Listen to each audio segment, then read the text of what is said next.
হ্যাঁ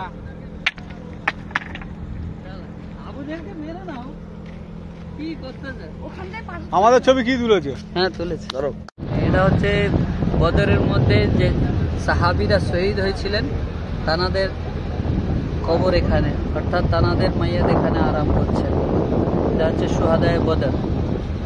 এখানে বদরে যারা শহীদ হয়েছিলেন তানারা এখানে আছে।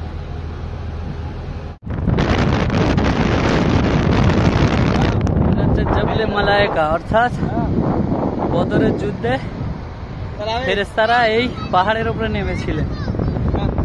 সমস্ত পাহাড় পাথরের, কিন্তু এই পাহাড়গুলো আল্লাহ তাআলার এমন কুদরত, এখানে বালি, শুধু বালি দেখতে পাচ্ছেন আপনারা, শুধু বালি। এটা আল্লাহ তাআলার একটা মুজিজা, এই পাহাড় বালির। আসসালামু আলাইকুম। এটা হচ্ছে মসজিদে কিবলাতাইন, অর্থাৎ দুটো মসজিদের কিবলা। এটা হচ্ছে বাইতুল মুকাদ্দাসের দিকে। আল্লাহ রাসূল সাল্লাল্লাহু আলাইহি সাল্লাম যখন সাহাবীদের নিয়ে আসরের নামাজে দাঁড়ালেন, তখন 2 রাকাত নামাজের পর, অর্থাৎ যখন নামাজে দাঁড়ান তখন বাইতুল মুকাদ্দাসের দিকে কিবলা ছিল। তো 2 রাকাত নামাজ হওয়ার পর জিবরাইল আলাইহিস সালাম এসে বললেন, ইয়া রাসূলুল্লাহ, আপনি আপনার কিবলা কাবা শরীফের দিকে করেন, অর্থাৎ পুরো উল্টো সাইড ইউ টার্ন নিয়ে আল্লাহ রাসূল সাল্লাল্লাহু আলাইহি সাল্লাম নামাজরত অবস্থায় এই দিকে মুখ করে দিন, অর্থাৎ কাবা শরীফের দিকে।